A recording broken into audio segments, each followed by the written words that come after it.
Question number 14 देखो, यहां पे क्या है sin 2x, 2 sin 4x और sin 6x, और वहां पे आरएचएस में हमें प्रूफ करना है। ध्यान देना कि ये हमें दिखने में थोड़ा अलग सा लग रहा है, तो भाई इसको सेपरेट करते हैं। क्या करते हैं, एलएचएस से चल रहे हैं,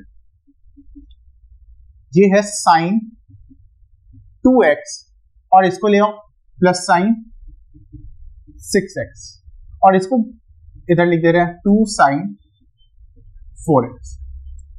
देखो इस फॉर्मूले को देखो क्या होता है भाई, अगर फॉर्मूले को देखा जाए साइन ए प्लस साइन बी का फॉर्मूला होता है 2 साइन ए प्लस बी अपॉन 2 और cos A minus B upon 2।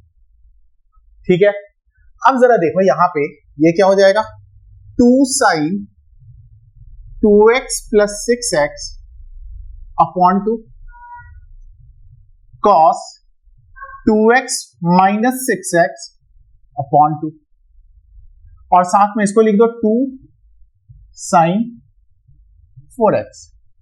यहां पे कैलकुलेशन कर लो, सिंपल सा कैलकुलेशन है, 2 साइन देखो 2x प्लस 6x कितना हो गया 8x डिवाइडेड बाई 2 यानी कि 4x, cos 2 में से 6 गया -4 डिवाइडेड बाई 2 यानी कि -2x और साथ में क्या है प्लस 2 साइन 4x। समझ रहे होगे यहां तक। अच्छा, एक हमारे पास फॉर्मूला और है कि क्या है भाई, cos माइनस एक्स क्या होता है, cos x के इक्वल होता है। तो क्या मैं इसको प्लस बना दूं, तो क्या मैं करूंगा भाई 2 sine 4x cos 2x plus 2 sine 4x।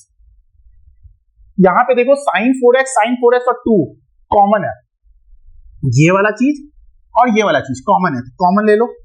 2 sin 4x को अगर मैं कॉमन ले लूं तो मेरा क्या बच रहा है, cos 2x plus 1, cos 2x plus 1। अब चलो एक और फॉर्मूला देखते हैं, क्या है फॉर्मूला भाई, cos 2x इक्वल टू होता है 2 cos स्क्वायर x माइनस 1।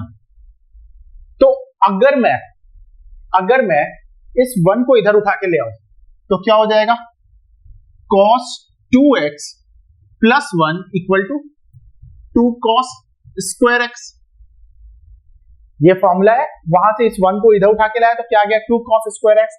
अब यही चीज यहां पे देखो है क्या, cos 2x प्लस 1, तो उसकी जगह पे क्या लिख सकते हैं 2 sine 4x multiplied by 2 cos square x, 2 2 जा 4, फिर क्या आ गया cos स्क्वायर x और फिर क्या है sin 4x।